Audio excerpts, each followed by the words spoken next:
Turn off your lights. Make sure your doors and windows are locked. Things are about to get spooky. Time Glitch in Washington State by sunnerth. I posted this a few months ago, but I'm a Reddit rookie, new account, so I need some karma per the subreddit rules. Drove through a town stuck in the past. Okay, so this happened in April 2023. My mom and I were on a road trip in another state, driving on a state highway north of the major interstate, probably 60 or so miles. We wanted a better experience than the typical highway driving, so it was a great scenic route. We were driving through vast swamps of farmland and small communities spread out every 45 to 60 minutes of the drive. So we're out there, if you will, hours away from the nearest big city. It was absolutely beautiful, by the way. I was in the passenger seat, just enjoying the scenery. About 3/4 our way to the destination, the speed dropped to 25 and the road took a hard bent left turn into a small town. Unlike the other towns, where you could see them on the approach, slow down, and drive through them, this one came up abruptly, and it kind of felt like the highway just dumped us into this town. It was very, very tiny, maybe 3 blocks total, and we were out. But what we saw was crazy. 50s themed diner, old gas station with that traditional pumps, a Wild West themed general store, and the craziest part, there were a handful of classic cars from the 40s and 50s that all appeared to be in great condition. It looked like they were just parked. There weren't any car shows or people walking around viewing them. My mom wanted to stop and get some coffee, but something in my gut was off and I said, hell no, this place is freaky. She then made a comment that it felt like the place was right out of the 50s and they kept the theme going. To me, it was giving major sundown town vibes, or something. I couldn't place my finger on it. Something was weird. It took all of 25 seconds to drive through and back to a faster speed limit, and we were off. We wrapped the vacation up a few days later, and that was that. I've recalled that experience quite a few times these past few months, and finally, last night, I wanted to look into this place. I traced our route on the Google Maps, and after searching for quite a bit, eventually found it, and checked it out on Street View. Much to my surprise, the Street View looked nothing like my memory. The general store was different, the diner was different, and the damn gas station that was a cool retro pumps? Gone, and in place was an RV storage with a few tiny campers. The image date was from after our trip. Perfect, they changed it. No issue, I'll check on a picture for 2022 before our trip. Much to my utter horror, the only thing different in the older image were the campers. I asked my mom about it today, and she explained the town exactly as I remembered it. Then also brought up how I made a comment about feeling uneasy and how she wished we stopped anyways. Well, I showed her the Street View images, and she got freaked out too. And yes, the town on Google Maps is the same one we drove through. There aren't any other places on the road that cut hard left. I'm 100% certain, and my mom was able to zoom in and eventually find it herself.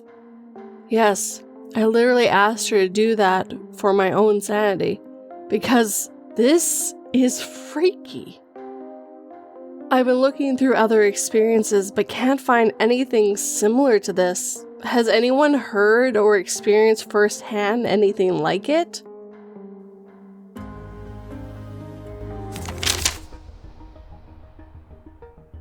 My heart sank when I read the text, "They are coming," followed by my info. I quickly awoke my captor lying next to me, letting him know we'd have to prepare for our final stand against the police.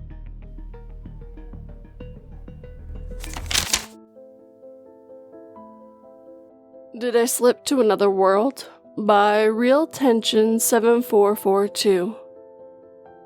I was at school when a girl I barely knew approached me and started talking in an overly familiar manner. I didn't question it, as I realized that she was hitting on me, but eventually she said that she missed hanging out with me and Ryan. Ryan was a friend of mine, but not the kind of friend who I hung out with, and I certainly had never hung out with this girl. She was a year below me, so I didn't know her from any lessons or whatever. So as not to sound rude, I went along with it as she recounted all the dinner breaks we had spent as a trio. Again, this simply didn't happen. Long story short, we ended up in a short relationship, but we're not compatible and parted ways. During this relationship, I did decide to ask her if retaining to know me was her way of flirting. She got quite offended at this. 2 years later, I'm walking down the street and a girl stops me and is over the moon to see me. I have no clue who this is, but she knows my name, and to be polite, I asked her how she's been and all that. She says that we have to catch up sometime and that I should add her on Facebook. A couple weeks later, I see her again and she asked me why I hadn't added her on Facebook. I played it cool, asking why she didn't add me. It's because she couldn't find me, which does actually make sense as I took my stepdad's name earlier that year. So I took a gamble and said that I couldn't spell her name, hoping that it wasn't Kim Smith or something. Luckily, it was hard to spell, so she writes it down. We meet up and she starts reminiscing of the times we spent together, and just like the first girl I mentioned, we were apparently a trio with another minor friend. I asked this friend, Haley, about her, and she confirmed that they were inseparable friends and found it hilarious that I couldn't remember her.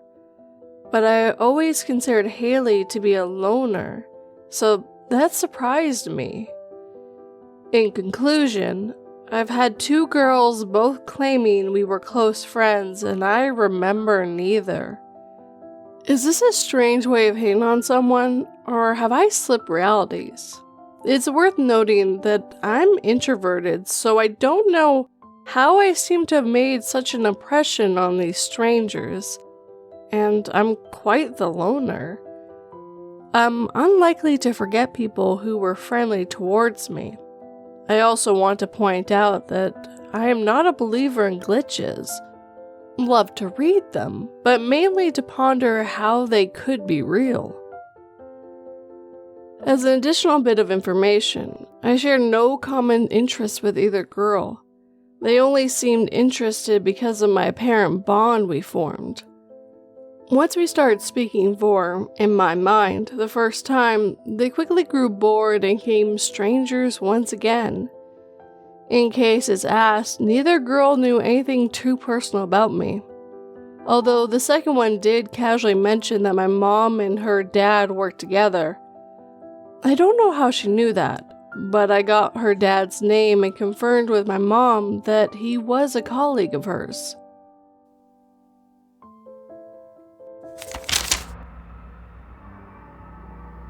Yesterday, history was made when we detected a radio signal from an intelligent species in a distant galaxy. This morning, a decoded and translated signal from 100 million light years closer appeared on the computer monitor that said, "We're coming."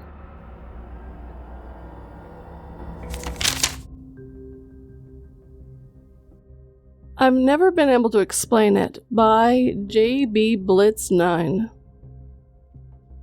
Years and years ago, when I was still but a teenager, living in a small home with my parents and younger brother, in around 2009 to 2010, it was the early morning. Having woken up about an hour earlier, my mom was telling me about how I was to take my younger brother to school later that day as she couldn't make it. Dad had already gone to work. Standing in the living room on the creaky floor, I see my brother descending the stairs to my left. It's one of those staircases where you can see just about the full flight with small wooden pillars lining the length of it. The gaps between those providing a clear view of those who was going up and down them. So my brother descends the stairs. Dull blue PJ bottoms that are slightly too big, PJ top of the same matching color. I see his tuft of dark brown hair and his excited skips in his way down the stairs. I hear the loud creaks of each step down the flight. I could swear I heard slight intake of air and hushed giggling. Now, my brother back then was the excitable sort. He would sprint from place to place, bounce into things and people in his wake. Still true to a certain extent. So, he comes bouncing down the stairs and reaches the living room floor. The floorboard creaks and now he's out of my sight. My eyes still mostly engaged in speaking with my mom. He rushes from my left around behind me. I feel the slight displacement of wind as he rushes past, a quick move as to not have him bump into me. I step forward to do this. "Sorry, Jay." I look to my right, expecting him to be there. Nothing, not a soul. He was still upstairs, sleeping heavily. I turned to my mom, who had since turned away and walked into the kitchen. She saw my confusion. I spoke to her about it. She looked frightened. She has always been easy to fright. We don't speak often of it, but from time to time it comes up on a topic of spirits and stuff. I'm not a believer generally, but nothing has felt quite like that.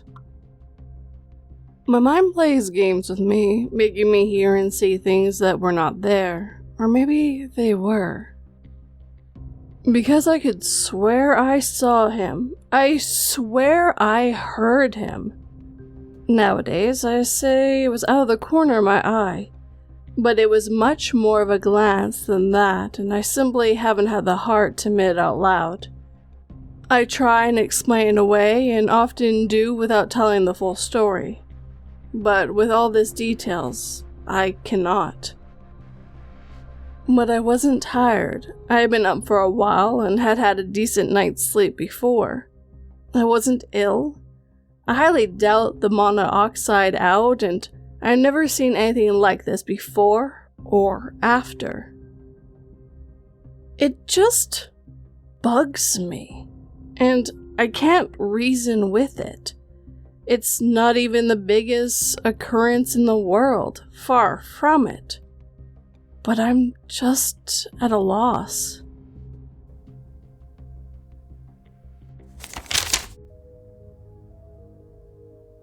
Seeing that my baby had already fallen asleep in my arms, I decided to also take a nap as soon as I finished putting all the frozen food I bought into the freezer. When I woke up, I realized that being a single mother had taken too much of a toll on my sleep schedule, as the water from the thawing bag of frozen fries dripped down my arm and chest.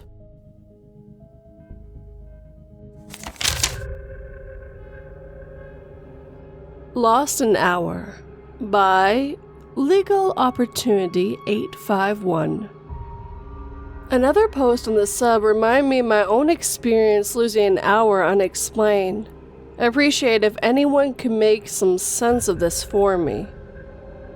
I was at work on a university campus. One of my consultants wanted to check in with me on a project over coffee. So I met him at a local coffee shop that was 2 buildings over from where I work. I met up with him at 11 a.m. Because I had a 12 p.m. appointment with a supplier, I set a reminder on my phone for 11:45 a.m. and 11:55 a.m. so I could wrap up the conversation with the consultant in time for my 12 p.m. meeting. It's a coffee shop, so there wasn't any alcohol involved. I remember having a tea that I normally have, and I don't think I ordered any food. The consultant is a good friend. I've worked with him at other companies. He was stopping by, off the clock, to discuss recent trends in the higher education space to add to an article he was writing. Common practice in his industry. So my alarm goes off at 11:45 a.m. and 11:55 a.m., and we say our goodbyes. I walk back to my office, which is literally half a block at best from the coffee shop. I take the stairs up to my office, and I'm immediately greeted by the receptionist inquiring to where I was. She further explains that my suppliers showed up on time, waited 15 to 20 minutes for me to arrive, then left in frustration. I remember looking at the clock on the TV screen at the entrance and seeing that it was 12:59 p.m. I then ran to my office and looked at my PC. It was 1 p.m. It was so surreal to lose an hour and have no idea how it happened. I don't feel lightheaded or compromised in any way. I was in a public setting the entire time. My phone was ringing the correct time when I double-checked it afterwards. I ended up having to write a lengthy apology to the supplier. I meant to ask the consultant how much time we spoke for, but wasn't sure how to bring it up without sounding crazy, given that he was a professional contact. I didn't want to create any weird vibes. Any ideas?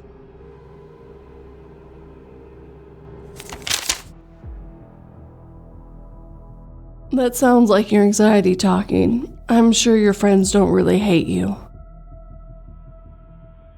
My last therapy session plays back in my head as I tread water 6 miles off the coast of Florida.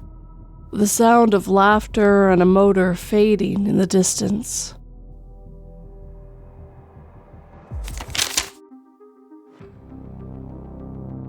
Someone I knew died twice in 2 different ways, and it was in the newspapers. By wildberryquilting. I went to high school in a very small, one-stoplight sort of town.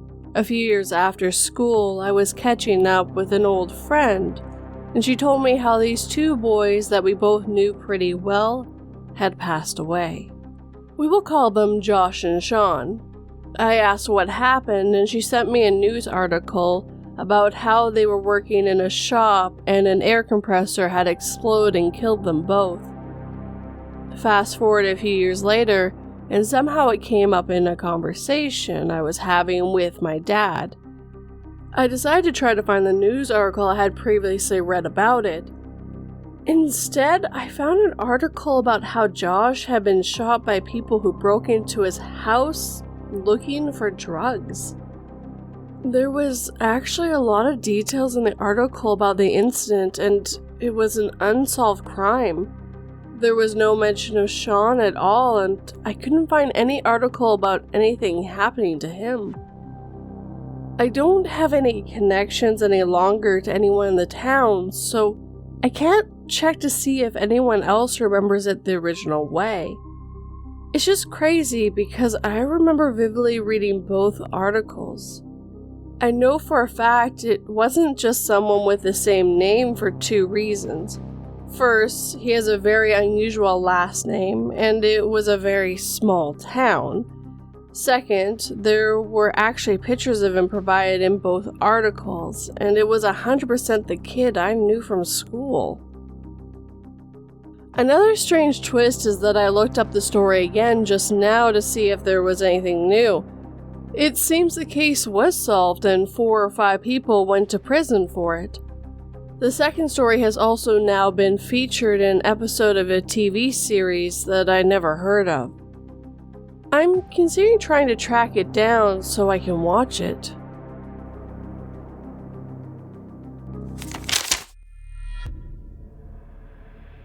Went to the hospital to stop seeing the little girl everyone else can't see. When the medicine took effect, all I could do was act like my family and hospital staff were still there to trick her.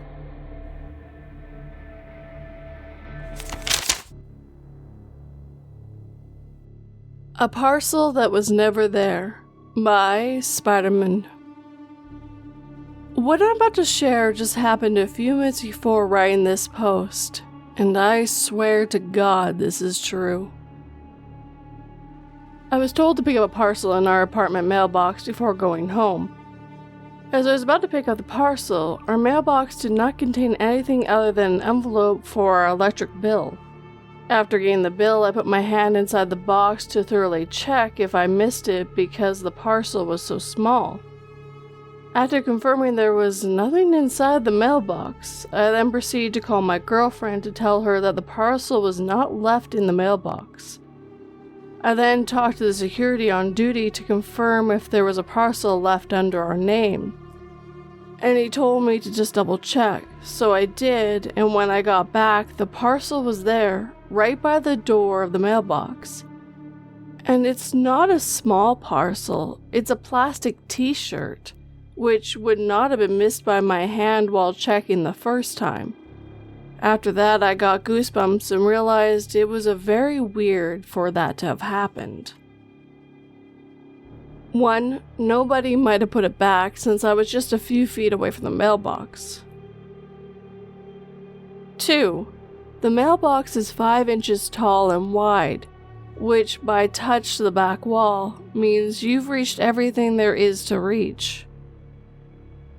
And 3, the gosh darn item is fitted in there that you need exert a little bit of pull force to even get it out. If anyone's experienced the same, please share, cause I'm thinking of supernatural occurrences aside from it being a glitch in the Matrix.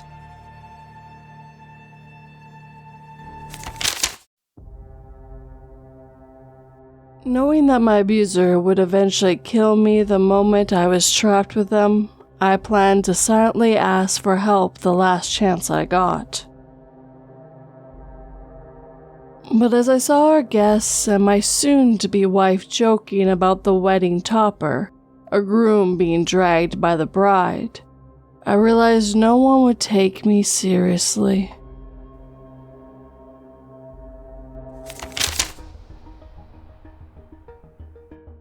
Classic Object Doubling Story by Qrosz178. This story isn't anything crazy, but it's always confused me. So I help out at a summer camp, and last year I was actually given the responsibility to do a little research project with the kids. Long story short, it involved each team of kids having a whiteboard to write their findings during the project down and present at the end. Rather than purchasing 5 whiteboards, I opted to get some large sheets of cardstock laminated so they'd be able to be used with a dry erase marker. I don't have pictures or receipts, but the amount of things I witnessed to confirm what I did in preparation for the project and how nothing was amiss till the day of the project is weird. So I originally got the idea for cheap whiteboards when I saw a pack of 5 big sheets of white cardstock at the store for a few dollars and was like, perfect, I'll do 5 teams. Took the package to the print shop to get them laminated. I bought 5. I said I wanted 5 laminated. They laminated 5, so no problem or comment on a miscount. And I paid for 5 laminations.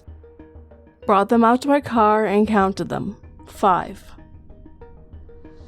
Months later, after spending all that time setting up for the project for them, 5 envelopes of clippings of info on 5 ancient tablets, each put with a whiteboard to give to the 5 teams. I spent so much time around these 5 laminated sheets, so obviously when I handed out the pack of tools to each of the teams and found that I had 6 whiteboards, I was so confused. I ran around the room trying to find what team was missing their whiteboard, but each one had already. All 6 were the same, even all that had the cuts on the corner where I rounded the sharp plastic out with scissors so they wouldn't poke any of the kids.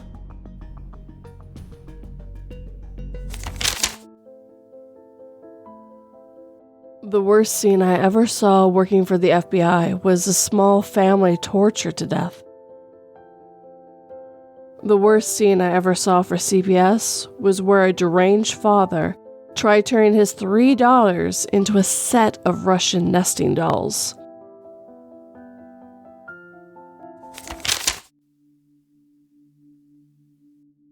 Missing Purse by Black Eyes.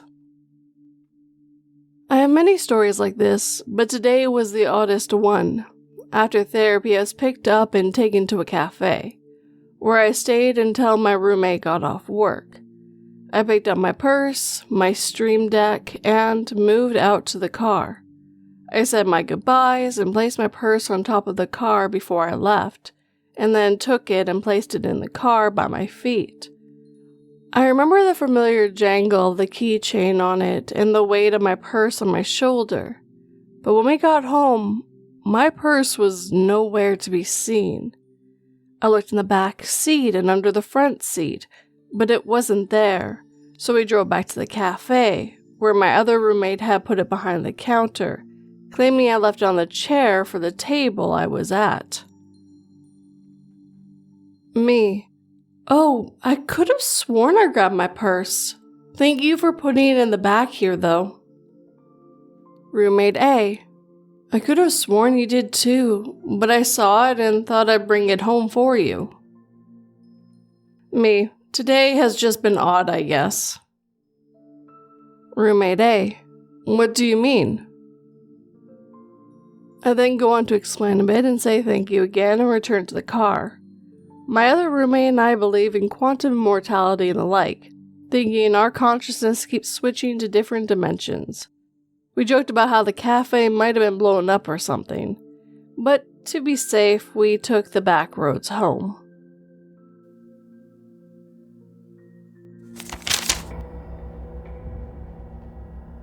Let's see, Grandma should have a comma in it, otherwise people will think you want to eat me. Graham explained. Then she reminded me not to tell my parents where Grandpa went or what she had been feeding me while they were on vacation.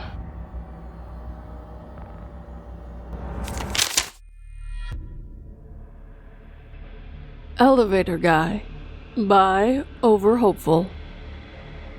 This happened a few years back at my college dorm. Roommate and I, both around the age of 19 probably, were coming back to the dorms after dark. It's one of those buildings where you have to scan your university ID card to get in, unless someone from the inside lets you in. There's no other way. We walk up to the building and see someone maybe 10 feet ahead of us scan their card and go inside. The key here is that he just was far enough ahead of us to where as soon as he goes inside and the door shuts itself, we are there scanning our IDs to open the door for ourselves. Once inside the lobby area, there is one elevator on either side. These elevators are maybe just around 10 feet from the entrance door where we had just walked in. As we walk inside the building, we see the person who went in before us walk inside the elevator and the door shuts just as we approach it. The same elevator he just got into. I press the button and to my surprise, the door opens instantly. Like, instantly. As soon as the doors closed, they were opening again, except this time, there was nobody inside.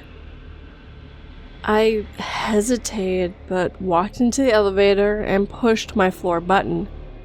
The energy between me and my roommate felt tense, and I didn't say anything as I was trying to rationalize what I just saw in my brain. My roommate spoke up first, saying, "Did you see that guy?" and verified that I wasn't the only one who had seen it. We continued trying to come up with some kind of explanation and came to nothing. Even if the elevator guy only went up one floor, there was nowhere near enough time for the elevator to go up and come back down in time. Again, the doors closed with him inside mere seconds before they reopened, after I pushed the button. Never experienced something like this since then. Still spooks me.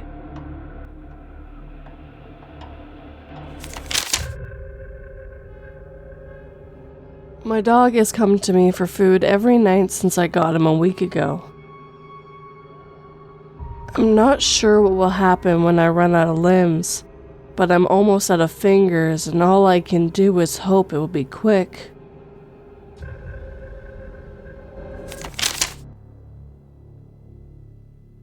Random Guy's personal info appears in Jeep by FreshShelves.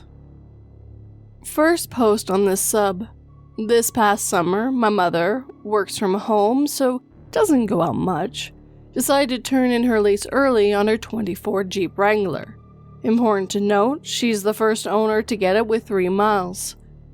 She never really went out other than shopping, and when she did, she would go with my stepfather. She figured herself and him could just share one car. So myself, mother, and stepfather took a day on the weekend to completely deep clean her Jeep before returning it to the dealership. It should be noted as well, my mother was very meticulous with keeping the car clean, so it was clean inside and out frequently. While cleaning, my stepfather pulls an envelope from under the passenger rear seat. It was thick like a book and sealed shut. Originally, I thought it was possibly the paperwork that came with the Jeep when she got it.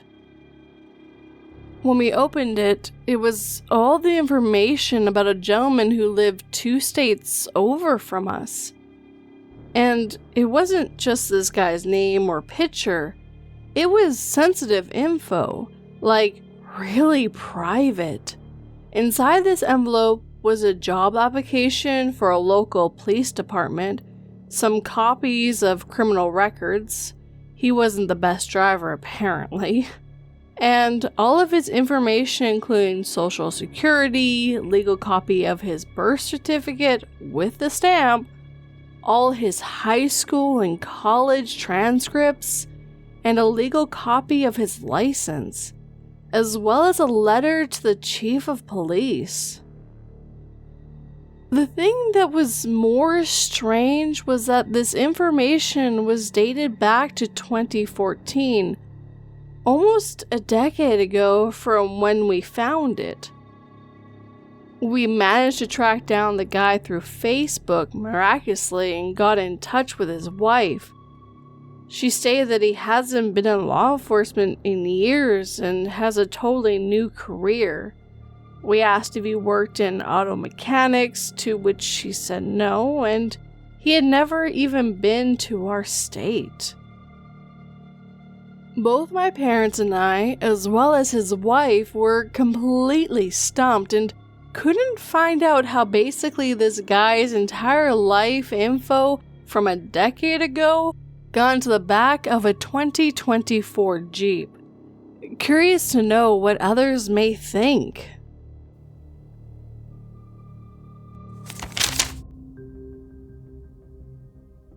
My heart sank when I saw there was no vitamin supplements in my father's food delivery. Once you've been deemed a burden in the colony, valuable perishables are no longer given, and soon you must take the jump.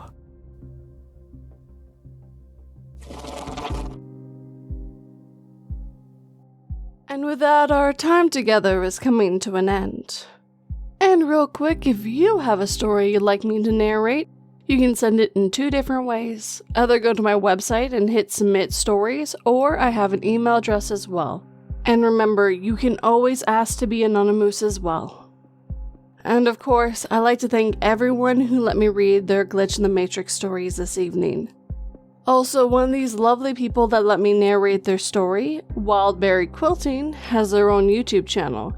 So if you're into quilting, please check them out. Their links will be in the description/show notes, guys. I personally think this is a great collection of different kinds of glitches that seem to be able to happen. We got time slipping, dimension hopping possibly, objects moving and appearing in new places. information changing that you were sure you knew about, aka the Mandela effect. It just was a really cool little collection, I think, and I hope you guys agree. And always, I hope you enjoyed these stories. And if you did enjoy these stories, please hit that like button and make sure it feels it. If you're new, please subscribe and turn that pretty little bell to all notifications. And if you're on the podcast and are on a platform that allows it, please leave me a review. And if you're on Spotify, there are also questions that you can answer if you like as well. And as always, guys, I would absolutely love a comment. Tell me which story you liked the most, what kind of stories you like me to do in the future, what you think I should be focusing in the future, anything you like. I absolutely love reading comments and replying to them. And if you'd like to help this channel and podcast grow, please share it with anyone who might enjoy it. It helps quite a bit, and I get to reach new people who also enjoy, well, me narrating. And if you'd like to help in other ways, I do have Patreon and memberships, where depending on what tier you get different bonuses, but you always get early access with it, even for just $1. If you'd like to just do a one-time thing, I also have Super Thanks, PayPal, and Buy Me a Coffee as well. But as always, guys, thank you for watching and listening. It always has and always will mean the world to me. I really enjoy narrating these stories, and I love to hear what your guys' thoughts are and knowing that other people are enjoying them as well. Sleep tight and don't let 42 bite.